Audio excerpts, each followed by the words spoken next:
I sat quietly at the corner of Mom's dining table, cutting slices of her favorite chocolate cake while my brother Marcus held court as usual.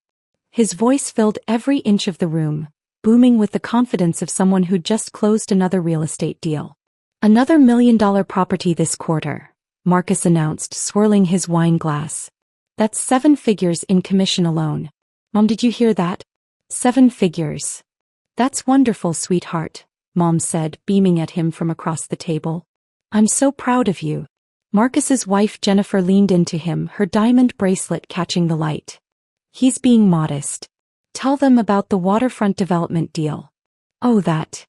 Marcus waved his hand dismissively, though his grin suggested he was dying to elaborate. Let's just say we're looking at beachfront property in the Hamptons next summer. Maybe a place in Aspen for winter. My sister Claire, sitting beside Marcus, jumped in. Meanwhile, some of us are still climbing the corporate ladder one rung at a time. She shot a pointed look in my direction. Right, Maya? I continued slicing cake, measuring each piece with careful precision. The ladder's not so bad. The ladder, Marcus laughed, nearly spilling his wine. That's rich. Claire, she's not even on a ladder. She's been on the ground floor for 5 years now? 6, I corrected quietly, passing a plate to Dad. 6 years. Marcus slapped the table. 6 years and still an administrative assistant? What do they call it now? Executive coordinator? He made air quotes with his fingers. That's just a fancy way of saying you still answer phones and schedule meetings. Jennifer touched his arm, her voice dripping with false sympathy. Marcus, don't be mean. Not everyone can be in sales.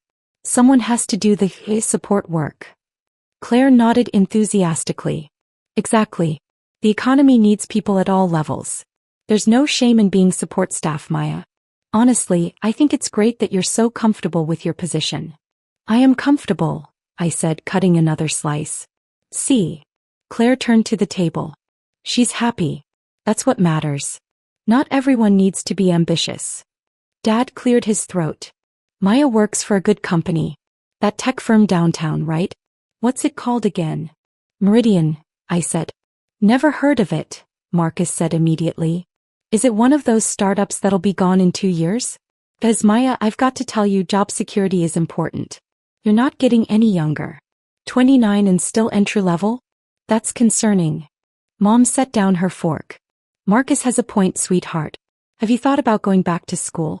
Maybe getting an MBA like Claire did? That could help you move up. I'm fine where I am, I said. But are you though? Jennifer leaned forward, her perfectly manicured nails tapping the table. I mean, what's your salary? If you don't mind me asking. Because Marcus and I were just talking about how expensive everything is getting. We're looking at private schools for the kids and the tuition alone. Jennifer, I interrupted gently, I appreciate your concern, but I'm managing. Marcus laughed again, that booming sound that had dominated family gatherings since we were children. Managing. That's one word for it.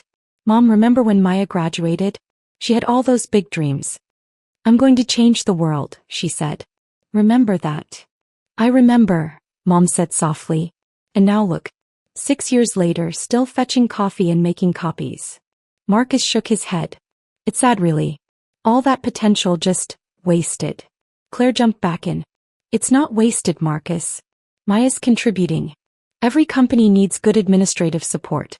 The executives couldn't function without their assistants. That's exactly my point, Marcus said. She's support. She's not the one making decisions. She's not the one in the boardroom. She's the one outside the boardroom taking notes and ordering lunch. I continued eating my cake, letting the conversation wash over me like waves on a shore. This wasn't new. This had been every family gathering for the past 6 years. The script never changed, only the specific details of Marcus's latest success. Dad tried to redirect. How's the apartment, Maya? Still in that place in Brooklyn. Still there, I confirmed. Brooklyn, Marcus snorted. In that shoebox studio, right? How big is it? 300 square feet. 400, I said. 400 square feet at 29 years old. Marcus looked around the table as if inviting everyone to share in his disbelief. Meanwhile, Jennifer and I just closed on 4,500 square feet in Westchester. 5 bedrooms, 4 baths, 2-car garage. But hey, at least you're close to the subway, right? Jennifer patted his hand. Marcus, stop. I'm sure Maya's apartment is very cozy. Urban living has its advantages. You don't need a car and there are all those trendy restaurants nearby. That she can't afford, Marcus added. No offense, Maya, but on an administrative salary in New York? You're probably eating ramen most nights. I eat well enough, I said. Claire sighed dramatically. You know what frustrates me? Maya has always been smart. Really smart. She could have done something with that. But she just settled. She took the first job offer she got and never looked beyond it. That's not fair, Mom interjected, though her tone lacked conviction. Maya works hard. Working hard and working smart are two different things, Marcus said. I work hard, but I also work smart. That's why I'm where I am. You've got to have ambition, drive, vision. You can't just show up and expect success to fall into your lap. I don't expect anything to fall into my lap, I said quietly. Then what's your plan? Marcus leaned back in his chair, arms crossed. Seriously, Maya. What's the 5-year plan? The 10-year plan? Or are you just going to keep answering phones until you're 40? I set down my fork and met his eyes. I have a plan. Oh, this should be good, Marcus grinned. Let's hear it. What's the grand plan? I'm exactly where I need to be. Claire laughed. That's not a plan, Maya. That's resignation. That's giving up. I haven't given up on anything. Could have fooled me, Marcus muttered. Look, I'm not trying to be harsh. I'm your brother. I want to see you succeed. But success requires action. It requires taking risks, putting yourself out there, networking. When was the last time you updated your LinkedIn profile? When was the last time you went to a networking event? I network, I said. With who? Other administrative assistants. Marcus laughed at his own joke. Come on, Maya. You need to network with decision makers, with executives, with people who can actually help your career.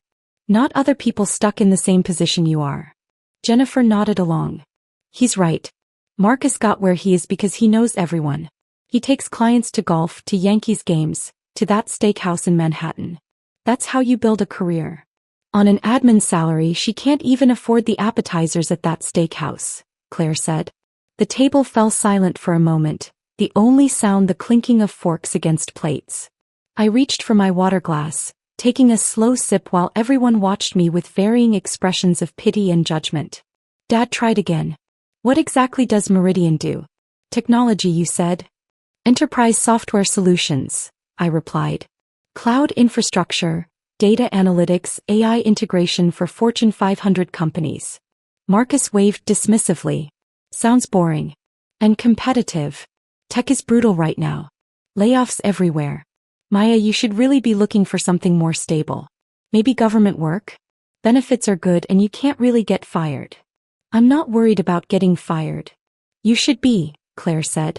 In this economy, everyone should be worried. That's why I got my MBA, why I moved into management consulting. You need to make yourself indispensable. I am indispensable, I said softly. Marcus nearly choked on his wine. Indispensable? Maya, no offense, but everyone is replaceable.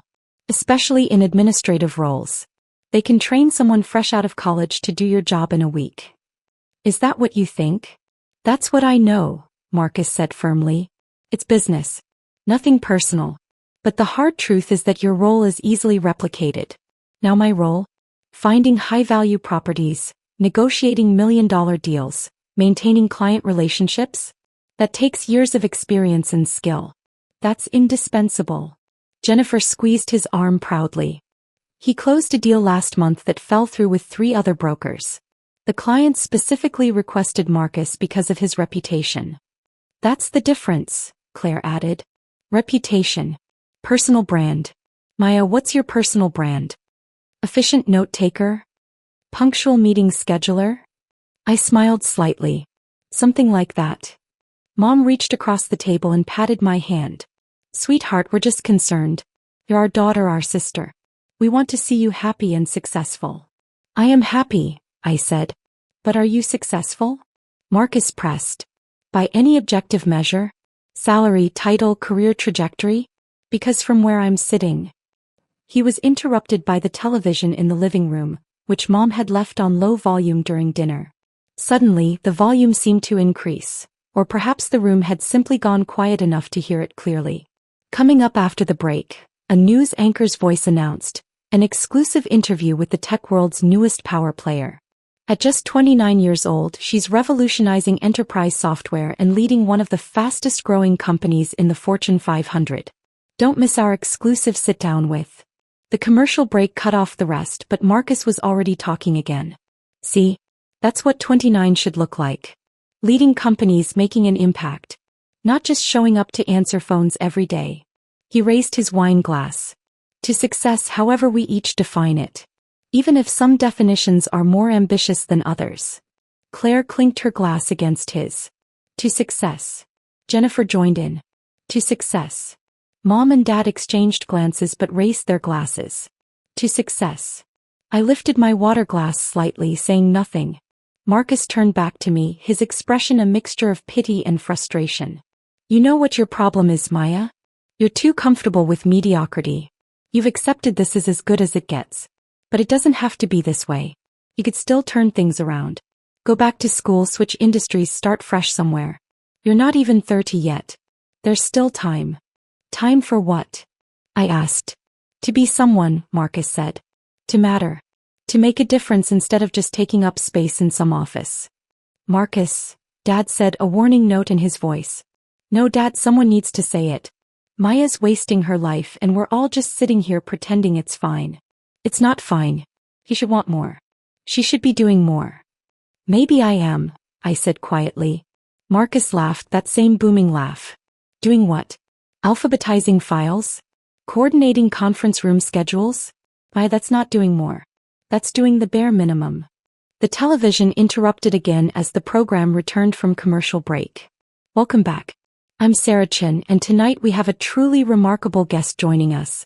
She's been called the most disruptive force in enterprise technology, the youngest CEO to ever lead a Fortune 500 company into the top 50, and the brain behind the revolutionary AI integration platform that's transforming how the world's largest corporations operate. Please welcome. Marcus turned toward the TV, his attention suddenly shifting. This should be good. Jennifer, remember we talked about investing in tech? Maybe we should. He stopped mid-sentence. On the screen, in a tailored navy suit, sitting across from Sarah Chin in CNBC's studio, was me. The room went completely silent. Maya Rodriguez, CEO of Meridian Technologies, Sarah Chin continued. Maya, thank you for joining us. Your company's Q4 earnings report sent shockwaves through Wall Street. $40 billion in valuation, up from $28 billion just 6 months ago. How does it feel to be leading one of the most successful tech companies in the world? On screen, I smiled, the same quiet smile I'd been wearing all evening at dinner. It's been an incredible journey, Sarah. I'm fortunate to work with an amazing team. Fortunate, Sarah laughed. Maya, you've been named one of Time magazine's most influential people, Fortune's Businessperson of the Year, and Forbes just ranked you as the youngest self-made billionaire under 30. I think fortunate might be understating it. The camera zoomed in on my face as I responded. Success is never about one person. It's about vision, execution, and having the right people in place. When I founded Meridian 6 years ago. Wait, Claire's voice cut through the silence in the dining room. 6 years ago? Marcus's face had gone completely white. His wine glass hung suspended in his hand, forgotten. On screen, the interview continued. Sarah Chin leaned forward. Let's talk about that. You started Meridian right out of college with just a laptop and an idea. Now you're managing a workforce of over 15,000 employees, servicing 92 of the Fortune 100 companies, and your AI platform is considered essential infrastructure for modern business. Walk us through that journey. I watched my family watching me on television. No one spoke. No one moved. The early days were challenging, my televised self continued. I worked out of a 400-square-foot apartment in Brooklyn. No funding, no connections, just a vision for how enterprise software could be revolutionized. I spent the first 2 years coding 18-hour days, building the foundation of what would become our flagship platform. Your apartment in Brooklyn, Sarah said. The same one you still live in according to our research. Despite being worth an estimated $4.2 billion, you've chosen to stay in that same studio apartment. Why? On screen I smiled. It reminds me where I started. And honestly, I don't need more space. I'm barely there anyway. Marcus's wine glass slipped from his fingers, shattering on the floor. No one reacted. All eyes remained fixed on the television. Sarah Chin continued. Your company went public last year in what's been called the most successful IPO since Facebook. But you've maintained controlling interest, which is unusual. You're not just the CEO.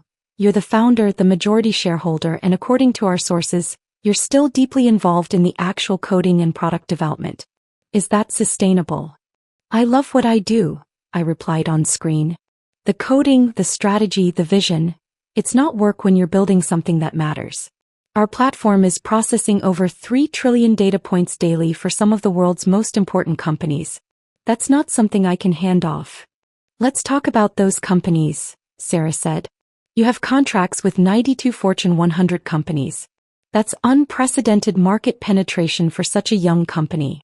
What's the secret? We solve real problems, I said simply. We don't chase trends or buzzwords. We build infrastructure that works, that scales, that transforms how businesses operate. Our AI integration platform has saved our clients over $60 billion collectively in operational costs. When you deliver that kind of value, the market responds. Claire's hand was pressed against her mouth. Jennifer had gone pale. Dad sat motionless, his fork still halfway to his mouth. Mom's voice came out as barely a whisper. That's our Maya? On screen, Sarah Chin shuffled her papers. Let's address something our viewers are probably wondering. You've been incredibly private. No social media presence, very few public appearances, no celebrity CEO behavior. Why maintain such a low profile when you're leading one of the most valuable companies in the world? I watched myself smile on television. I prefer to let the work speak for itself. The technology we're building, the problems we're solving, that's what matters. Not my personal brand or public image. But surely there's value in being visible, in being a role model, especially for young women in tech? I hope the work itself is the role model, I replied. Show up every day. Solve hard problems. Build something that matters. That's the message, regardless of who's delivering it. Sarah Chin nodded. Speaking of showing up, our research team discovered something fascinating. Despite running a $40 billion company, you still maintain regular office hours at Meridian's headquarters in downtown Manhattan. Your employees say you're often the first one in the building and the last to leave. Why? Leadership is presence, I said. How can I ask my team to give their best if I'm not willing to do the same? Plus, some of our best innovations come from spontaneous conversations in the hallway or late-night brainstorming sessions. You can't have those if you're not there. Marcus finally found his voice. This can't be. On television, Sarah Chin was flipping to a new topic. Let's talk about your competition. Microsoft, Google, Amazon, they all have enterprise software divisions with unlimited resources. How does Meridian not just compete but dominate against those giants? We're more focused, I explained. The tech giants have to serve multiple markets with competing priorities. We do one thing and we do it better than anyone else. Our entire company is built around enterprise AI integration. That's it. No distractions, no side projects. When you're that focused, you can move faster and innovate deeper than companies with broader mandates. That focus has paid off. Your stock price has increased 340% since the IPO. Your Q4 earnings beat analyst expectations by 22%. And you've announced plans to expand into 3 new international markets. What's next for Meridian? I watched myself lean forward on screen. We're announcing a new partnership next month with the Department of Defense for secure government AI infrastructure. It's a $12 billion contract over 5 years. Beyond that, we're opening research facilities in Singapore and Berlin, and we're launching an initiative to train the next generation of AI engineers. We're bringing 5,000 new employees on board globally. Sarah Chen's eyes widened. A $12 billion defense contract? That's extraordinary for a 6-year-old company. The government needs the best technology, I said. They did their research and they chose Meridian. We won't let them down. The interview cut to a commercial break, but a banner remained at the bottom of the screen. Coming up, Maya Rodriguez on her surprising personal life and why she keeps her family separate from her business empire. The silence in Mom's dining room was absolute. Finally, Claire spoke, her voice shaking. 6 years. You've been running this company for 6 years. I set down my fork. Yes. While we've been. Marcus couldn't finish the sentence. While you've been very concerned about my career trajectory, I said calmly. Yes. Jennifer stared at me. The administrative assistant thing. That was a convenient simplification, I said. When people ask what I do, I tell them I work at Meridian. They assume the rest. I've never corrected anyone's assumptions. Mom's hands were trembling. But sweetheart, why didn't you tell us? I did tell you, I said gently. I told you I worked at Meridian Technologies. I told you I worked in the tech sector. I told you I was happy with my career. Every word was true. But you let us think, Claire started. I let you think what you wanted to think, I interrupted, my voice still calm. Every family gathering for 6 years, you've told me what you assumed about my life. I never confirmed or denied anything. I just listened. Marcus was shaking his head. This is insane. You're worth. The news said $4 billion. $4.2 billion as of market close today, I confirmed. Though it fluctuates. And you just sat there, Claire said, her voice rising. For 6 years, you sat there and let us lecture you about career advancement and ambition and success? You seem to enjoy the lectures, I observed. I didn't want to interrupt. On the television, the interview resumed. Sarachin was smiling warmly. Maya, our final segment tonight is personal. You're 29, running a Fortune 500 company, worth over $4 billion. What does your family think of all this success? On screen, I paused thoughtfully before responding. My family is supportive in their own way. They've always wanted the best for me, even if they didn't always understand what that looked like. Do they know? About Meridian, about your success. I smiled on camera. They're finding out. Sarachin laughed. That's cryptic. But speaking of finding out, we have a surprise for you. We reached out to some of your early investors and employees, people who were there at the beginning. They wanted to share some thoughts. The screen cut to a series of testimonials. A silver-haired man in a suit appeared first. I'm Richard Chin, managing partner at Apex Ventures. I met Maya when she was 23 years old, pitching Meridian out of her apartment.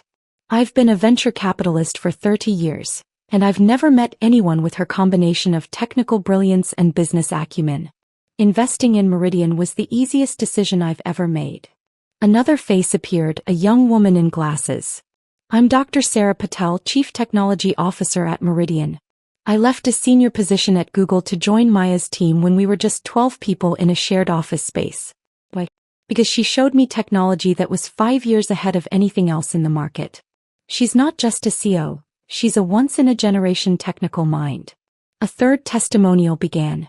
I'm James Morrison, former CTO of IBM. When Maya pitched her AI integration platform to our executive team 3 years ago, I was skeptical. A 26-year-old CEO of a company we'd never heard of? But within 15 minutes, she'd identified inefficiencies in our infrastructure that our own team had missed for years. IBM became Meridian's third-largest client that month. It was the best business decision we made that year. The testimonials continued, each one more glowing than the last.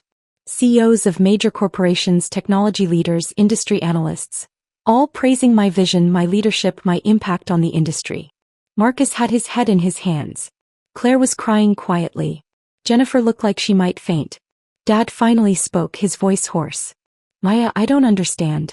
Why keep this secret from us? It wasn't a secret, Dad, I said gently. It was just information you never asked about. Every time we got together, you all had so much to share about your own lives. I was happy to listen. But Mom couldn't finish, tears streaming down her face. The interview was concluding. Sarachin faced the camera directly. There you have it. Maya Rodriguez, CEO of Meridian Technologies, a company valued at $40 billion, serving 92 of the Fortune 100, and led by a 29-year-old who's redefining what's possible in enterprise technology. Maya, thank you for joining us. Any final thoughts for our viewers? On screen, I looked directly into the camera. Work hard. Stay focused. Don't let others define success for you. And remember, the people who underestimate you often underestimate themselves as well. Sirchin smiled. Wise words from one of the most successful CEOs in America. That's our show for tonight. I'm Sirchin. Thank you for watching. The program ended, cutting to a commercial for luxury watches.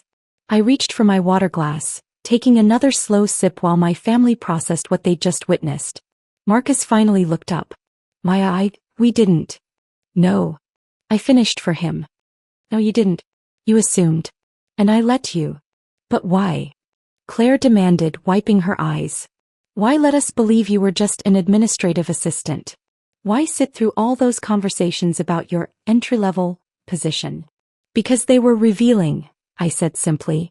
Every family gathering showed me exactly what you all thought of me. What you thought of people you perceived as beneath you. It was educational. Jennifer found her voice. That's cruel, Maya. To let us make fools of ourselves. I didn't make you do anything, I interrupted, my calm tone unchanged. You made your own choices.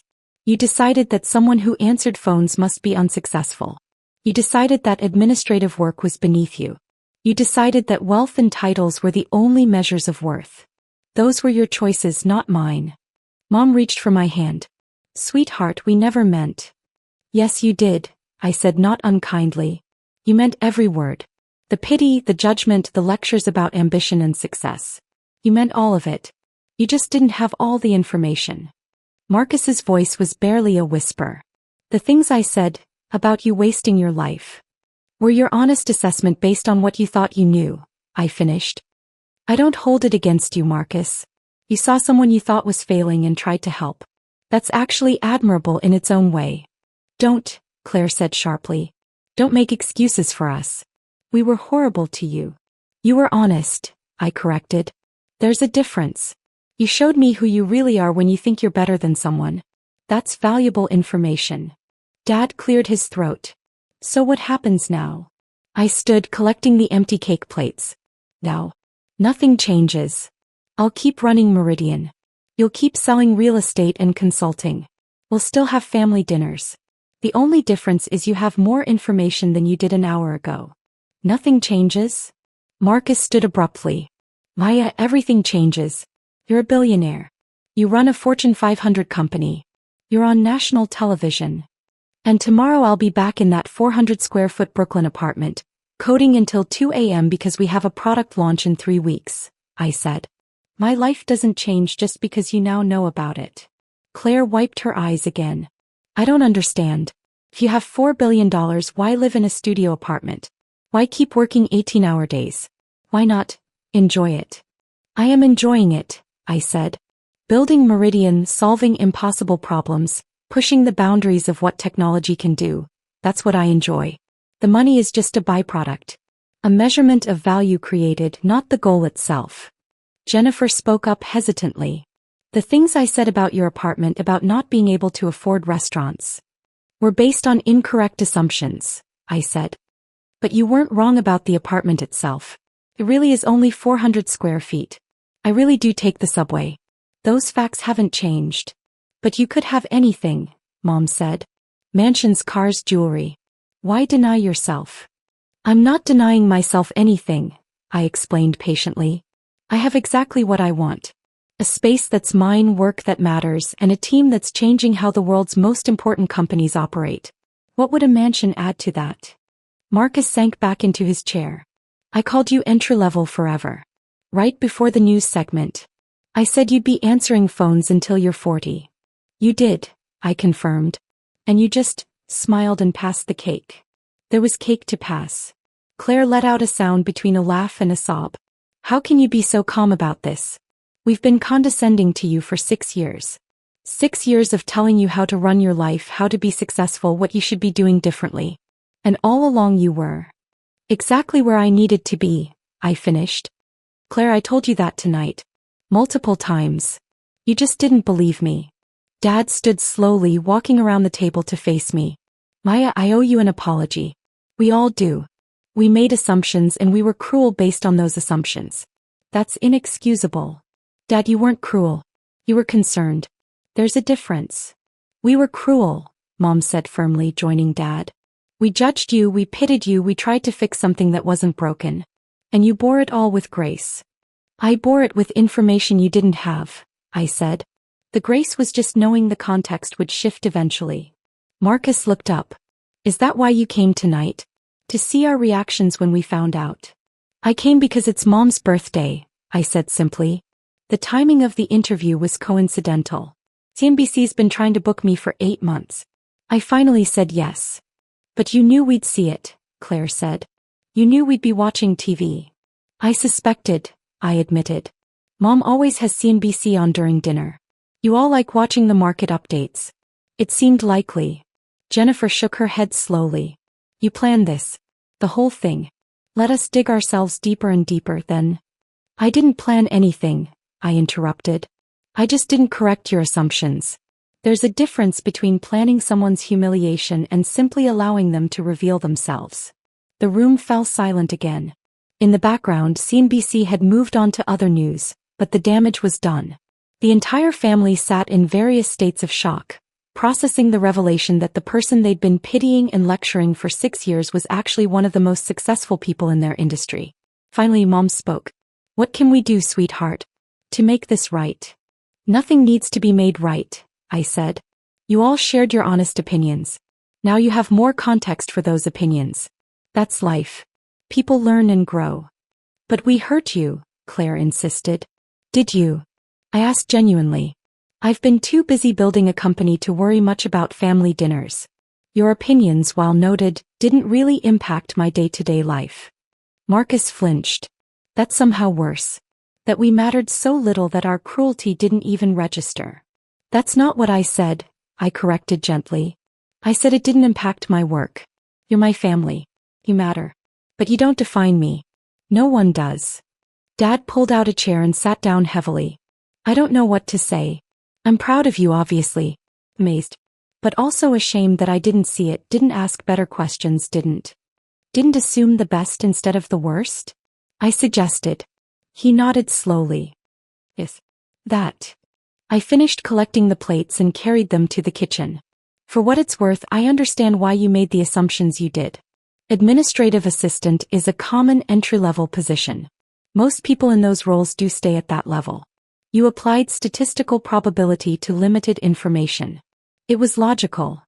It was prejudiced, Mom said quietly. We looked down on you because we thought you had a certain job. That's prejudice, sweetheart. Pure and simple. Maybe, I conceded. But it's also human nature. Everyone makes judgments based on the information they have.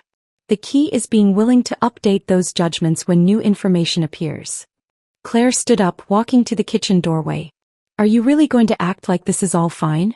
Like we didn't spend 6 years being absolutely horrible to you? I turned to face her.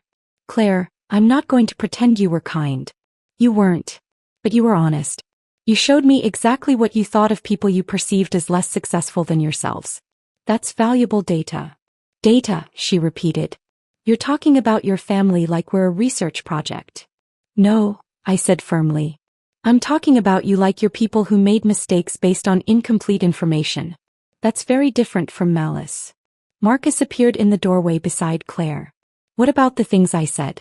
About you wasting your potential, about being comfortable with mediocrity? Those weren't just mistakes, Maya. Those were judgments about your character.